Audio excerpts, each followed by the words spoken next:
아름다움이라는 건 도대체 뭘까요? 화면 속에 있는 제 얼굴? 아, 너무 아름답다!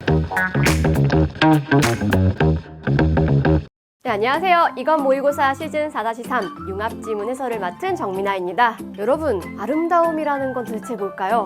코로나 때문에 편하게 보지도 못한 이 벚꽃? 아니면 길가에 피어있는 장미? 아니면 화면 속에 있는 제 얼굴? 죄송합니다. 그런데 오늘 우리가 살펴볼 칸트의 미학 이론에 따르면요, 아름다운 것, 즉 미적인 것은요, 도덕적인 것과 매우 유사하다고 해요. 신기하죠? 아름다우면 도덕적으로도 옳다, 뭐 그런 얘기일까요? 그런 건 아닌 것 같아요. 왜냐면 이 부분을 특히 강조하고 있거든요. 자, 지문에서 뭐라고 하고 있죠? 맞아요. 미는 도덕성과 구분되는 독자적인 자율성을 갖추고 있다고 해요. 즉, 분명 다르다는 건데요. 그런데도 내면적 상관성이 있다는 얘기예요. 잘 파악하셨어야 되는 거죠. 자, 그리고 그런 측면에서 아름다운 것을 통해서도 도덕성을 체험할 수 있다면서 그 조건으로 뭘 제시하고 있었냐면 바로 숭고라는 감정을 제시하고 있었어요. 이게 도대체 무슨 말인지 알아보기 위해서 본격적으로 지문 읽어볼게요. 자, 융합지문이었는데요. 이게 딱히 못 읽어낼 수준은 아니었어요. 중요한 포인트들만 딱딱 살펴보도록 하죠. 자, 먼저 이 문단에서는 취미 판단 특성과 관련해서 무관심성이라고 하는 개념을 던져주고 있었어요. 아무래도 예시를 잘 활용하는 게 중요했는데요. 예를 들어서 여러분이 이렇게 길을 가고 있어요. 근데 어머, 고양이 있어. 너무 귀엽잖아. 이 고양이가 아름답다고 생각을 하는 거예요. 즉, 취미 판단을 내린 건데요. 이때 그것이 취미 판단이기 위해서는 정말 순전히 무관심적인 마음가짐으로 바라봤을 때 아름답다고 느껴야 한다는 거예요. 정말 그냥 순전히 너무 아름답다 라고만 생각을 해야지 저 고양이를 내가 키우면 내가 좋아하는 그 사람이 나를 좋아해주지 않을까? 이러한 다른 목적을 가지면 안 된다는 거예요. 자, 그런데 이게 취미 판단에서만 그런 게 아니라 도덕적인 것을 판단하는 도덕 판단에서도 그렇다고 해요. 자, 이제 두 번째 볼 건데요. 취미 판단과 마찬가지로 실천적인 관심을 이끈다고 하고 있어요. 자, 여기까지 취미 판단과 도덕 판단의 내면적 연관성과 관련해서 두 가지 제시되어 있는 부분 살펴봤고요. 이것들을 파악하는 게 가장 중요한 독해의 일부였어요. 자, 정리하면 이렇게 되는 거고요.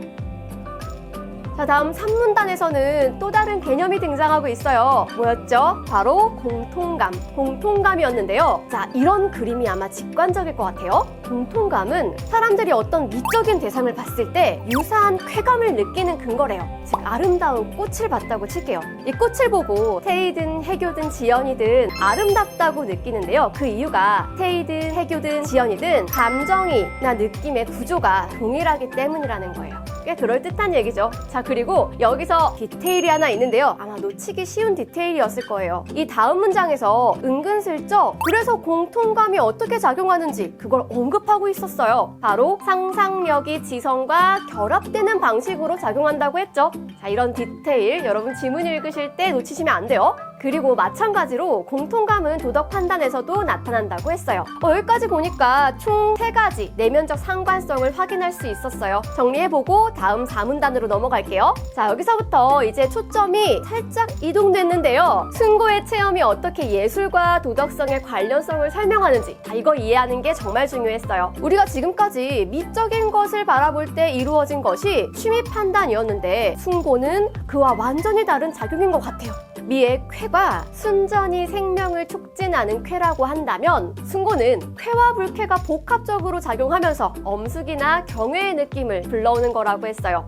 말 진짜 어려운데요. 아무래도 좀 더 읽어봐야겠죠? 칸트는 숭고를 수학적 숭고와 역학적 숭고로 구분했어요. 자, 비교해서 이해하는 게 정말 중요하겠죠. 여기서 공통감을 가진 사람으로서 우리 상상력을 좀 적극적으로 발휘할게요. 수학적 숭고는 엄청나게 멀리 뻗어있는 이 지평선을 바라볼 때의 감정을 떠올리면 될 것 같고요. 반면에 역학적 숭고는 나를 당장이라도 집어삼켜서 사라지게 만들 것 같은 폭포 같은 걸 떠올리면 좋을 것 같아요. 자, 여기서 우리가 이런 무시무시한 자연 앞에 놓여있다고 한번 생각해보면 5문단에서 칸트가 설명하는 바에 따르면 우리가 그때 엉엉 우는 대신에 그런 공포를 이겨내는 경험을 할 수 있어요. 자, 위축감으로부터 벗어나는 거가 되겠죠? 자, 그리고 그로 인해서 정신적인 고향에 이르게 되는데 그것이 곧 숭고의 체험이라고 했습니다. 자, 그리고 이렇게 이겨내는 모습이 도덕 법칙을 마주하는 모습과 유사하기 때문에 도덕성의 고향을 감정을 체험할 수 있다고 했고요. 여기서 끝이 아니었어요. 마지막 문단에서 실제로 숭고의 체험을 유도하는 반응 유머의 인간 영웅적이고 숭고한 이걸 예시로 보여주고 있었는데요. 자, 여러분 여기서 특히나 주목했어야 하는 바는요, 바로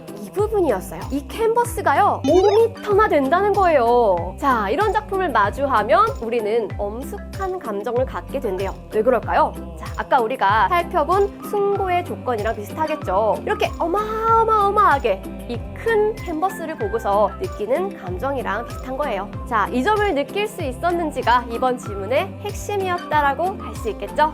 자, 이제 마지막으로 24번 보기 문제를 한번 풀어볼게요. 사실 정답 선지가 눈에 안 들어와서, 그러니까 이게 4번이 어디가 정답인지 어디가 틀린 건지 잘 찾기 힘들어서 여러분이 이 문제 풀 때 힘들었을 것 같은데요. 살펴볼게요. 보기는 참고로 아리스토텔레스의 미학을 설명하고 있었는데요. 그냥 참고로 알아주시면 될 것 같고요. 첫 문장에서 알 수 있듯이 이 사람은 아름다운 것과 도덕적인 것이 아무런 상관이 없대요. 물론 칸트도 둘의 자율성을 인정하긴 했어요. 하지만 내면적인 상관성도 인정했거든요. 이게 우리가 1문단에서부터 의식했어야 하는 아주 중요한 정보였죠. 그래서 우리가 공통감 같은 그 미와 도덕성의 내면적 상관성을 막 찾았던 거잖아요. 자, 따라서 4번이 적절하지 않은 거고요. 보기는요, 내면적 상관성을 지닌다고 생각할 수 없는 거죠. 아마 보기의 이 마지막 문장 때문에 헷갈렸을 것 같은데요. 선한 성품을 기를 수 있다고 했었는데 잘 보시면 이건 도덕적 성품과 관련된 완성도가 높은 시나 음악을 체험할 때만 가능한 거였어요. 그런데 칸트는 뭐라고 말하고 있죠? 자, 1문단으로 돌아가 보면 예술작품이 도덕적 내용을 담고 있어야 한다고 말한 적이 없었어요. 그럼에도 불구하고 미적인 것과 도덕적인 것 사이에 내면적 상관성이 있기 때문에 도덕성의 고양이 가능하다고 본 거였고요. 하지만 보기는 내면적 상관성을 인정하지 않았기 때문에 도덕적 내용을 다뤄야만 선한 성품을 기를 수 있다고 본 거예요. 자, 이해되시죠? 너무 선지해서 짜잘하고 물어본 거 아니야? 라고 할 수 있는데요. 자, 지문을 읽을 때 이 긴밀한 내면적 상관성을 판단하는 게 정말 중요한 핵심이었고요. 선지에서 묻고 있는 게 바로 그 점이었죠. 자, 그러면 우리 그 첫 번째 문단으로 돌아가서 그 주변을 잘 탐구해서 이 선지를 여러분이 판단하셨어야 되는 거고요. 이제 그 문제의 의도가 좀 보이셨을 것 같아요. 네, 지금까지 4-3 지문 해설과 문제 설명이었습니다. 자, 국어는 이강 아시죠? 좋아요, 구독, 댓글 부탁드립니다. 감사합니다.